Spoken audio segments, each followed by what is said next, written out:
our resident vet, Pete Wedderburn, joins us this morning to talk us through the right ways to feed your pet. Good morning, Pete. Good morning. You do have to choose a balanced diet, a diet that gives them the right combination of protein, carbohydrate, fats, minerals and vitamins.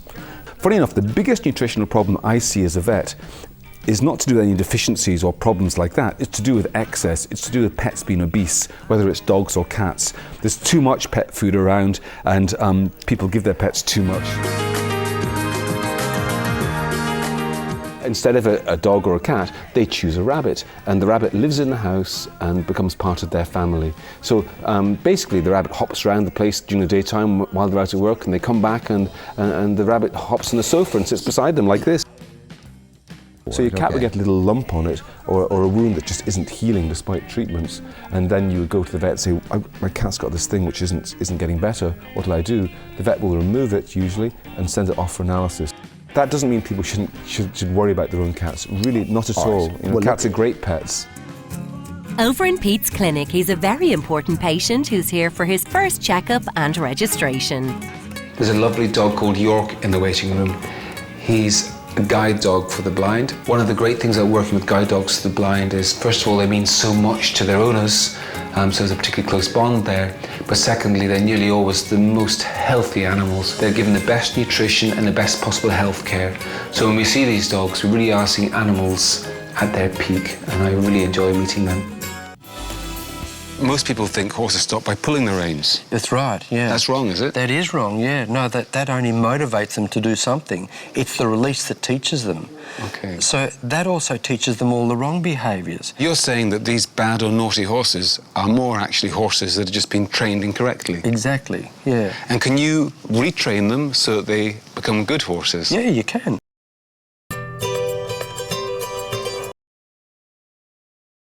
Vet Pete Wedderburn is visiting the Irish Guide Dog headquarters in County Cork. So the puppy walking families are essentially foster parents for the young dogs? Yeah, that's exactly what they do. And then they bring them back to you and say goodbye, is that it? Yeah, they give them a big hug, there's lots of tears. We've got people, so they understand it, but you can imagine it's like sending your child off to boarding school. Who do we have here? It's a little fella called Basil. Basil. I worked with somebody called Basil once. Sure. Slightly bigger than this. Basil was in Pete's for a small operation on his ear. He's got a little tumour. Right. All right. And we didn't want to have to operate on this. We've left it go a little bit because we'd hoped that it might just stay at a small size. Yeah. But it's actually got quite big now. It's got to the stage where it's ulcerating and where the surface is bleeding a little bit. Yeah, I can see that. Okay, it's cute. Look at the teeth. How are you doing, Basil? As I'd hoped, the tumour had a small stalk on it, so I was able to nip through the stalk, and then I just had to place 3 very, very fine sutures to close that incision. But the anaesthetic went very smoothly, there was minimal blood loss, and I'm hoping he's going to heal up very well. Basil will take about 10 days to fully get over this operation. At the end of that time, the wound should have stuck together very nicely and he can return to running in his hamster wheel. What we just need to do is to put another support on so the foot is held in the right position. Like a splint or something? Another splint. As the weeks go by, it'll gradually get more and more upright. And so by the time he's maybe 3 months of age, he'll be running around just like a normal puppy.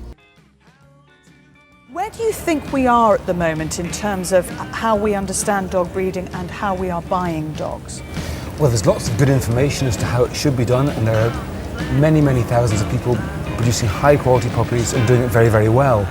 But I think it's been estimated that around 15% of people who buy puppies buy them from so-called puppy farms, and that's the bit that causes us a great deal of concern.